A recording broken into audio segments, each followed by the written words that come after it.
Welcome back. As you can see, I still have on the same shirt and outfit. That's because it's tomorrow for you, but it's still today for me. All right, I'm going to read the next chapter. We're going to read chapter 4.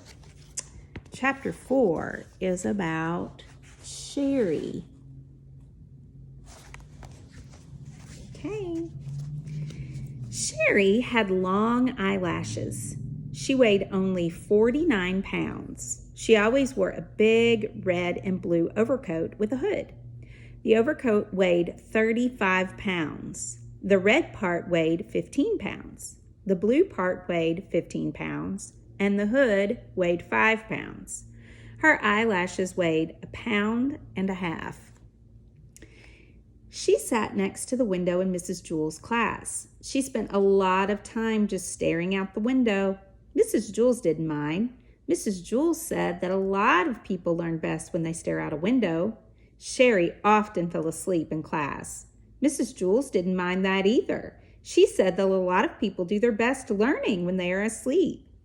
Sherry spent all of her time either looking out the window or sleeping. Mrs. Jewell thought she was the best student in the class. One afternoon, it was very hot. All of the windows were open, yet Sherry still wore her red and blue overcoat. The heat made her very tired.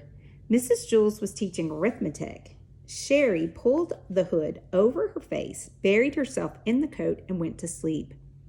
"Mrs. Jewell," said Kathy, "Sherry is asleep." "That's good," said Mrs. Jewell. "She must be learning something."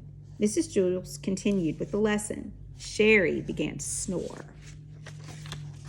"Mrs. Jewell, Sherry is snoring," said Kathy. "Yes, I can hear her," said Mrs. Jewell.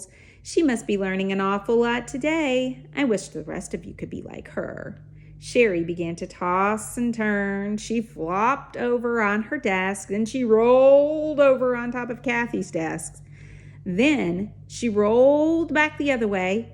Kathy screamed. Sherry rolled right out the window. She was still sound asleep. As you know, Mrs. Jewell's class was on the 30th story of Wayside School, so Sherry had a long way to go. After she had fallen 10 stories, Sherry woke up. She looked around. She was confused. She wasn't in Mrs. Jewell's class, and she wasn't at home in bed. She couldn't figure it out.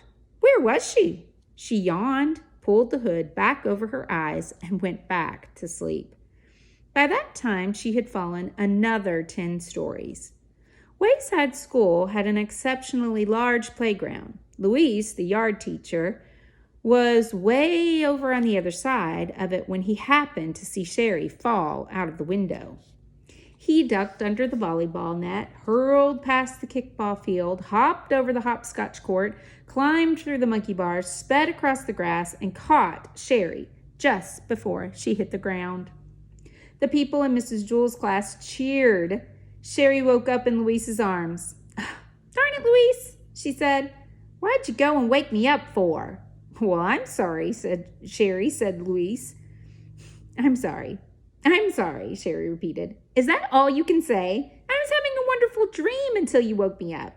"Oh, you're always bothering me, Luis. Can't stand it." She laughed and hugged him around the neck. Luis carried her back up 30 flights of stairs to Mrs. Jewell's room. That evening, when Sherry went to bed, she was unable to fall asleep. She just wasn't tired. Oh, my goodness. Now, Tyler Parker, don't you go getting any ideas about how you learn a lot when you're asleep in class. Not true, my friend. All right, I'll see you tomorrow for chapter 5. Bye.